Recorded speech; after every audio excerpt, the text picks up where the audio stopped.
పవన్ కళ్యాణ్ ఏదైతే జగన్కి చెప్పుకొచ్చింది, జర్మనీకి పోయా నువ్వు, అక్కడైతే నువ్వు అడిగిన ప్రతిపక్ష హోదా వస్తుంది, అక్కడ ఓటింగ్ ప్రాతిపదికన నడుస్తుంది, ప్రతిపక్షం ఎవరు అధికార పక్షమే ఎవరు అన్నటువంటిది అని చెప్పుకొచ్చారు. చాలా కరెక్ట్. జర్మనీకి సంబంధించి అది ఎట్లా ఉంటుంది అంటే, ఇప్పుడు టోటల్గా వచ్చినటువంటి ఓట్లని దానికి అనుగుణంగా సీట్లను డివైడ్ చేస్తారు. ఇప్పుడు మన లెక్కను చూస్తే 175 సీట్ల లెక్కను చూస్తే 56% వచ్చినందుకు గాను ఆ 175 డివైడెడ్ బై 56 లెక్క. అంటే ఫర్ ఎగ్జాంపుల్ 200 అనుకోండి, 200కి 56% అంటే దగ్గరగా 100-110 సీట్లు వాళ్ళకిస్తే 70-80 వీళ్ళకి వస్తాయి. సరే, అందులో ఈ మిగతా తీసేస్తే 40-50 సీట్లు అయితే జగన్కి వచ్చినట్టు అవుతుంది.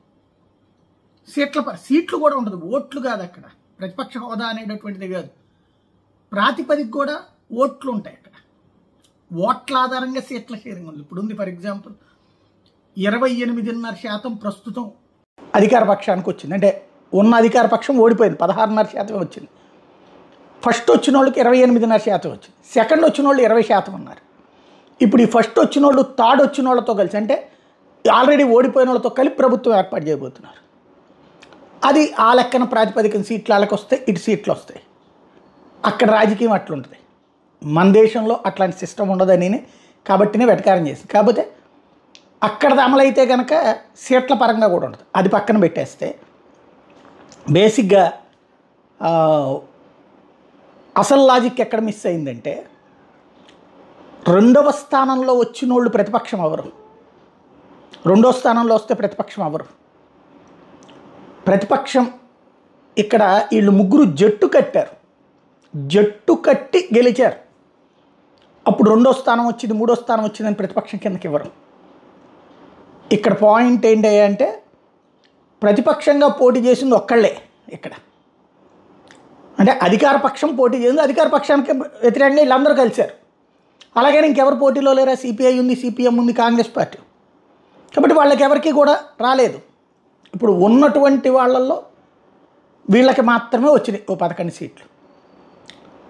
అంత మాత్రం ప్రతిపక్షం ఇవ్వాలా? లేదు. ఇవ్వాలా ఇవ్వకూడదా అన్నట్టుంది స్పీకర్ విచక్షణ. 10% దాటితే స్పీకర్కి విచక్షణ అవసరంలా, అది ప్రెసిడియం నడిచిపోతుందండి. 10% లోపు కాబట్టినే ఈ కాన్సెప్ట్ అంతా నడుస్తుంది. కాకపోతే ఇదంతా ఎందుకు చెప్పాల్సి వచ్చిందంటే, ఒక లాజిక్ మిస్ ఏంటంటే, 21 సీట్లు మాకు వచ్చినాయి కాబట్టి 22 రావాలి అనేది తప్పు. 18 వచ్చితే చాలు ప్రతిపక్షం అవుతుంది.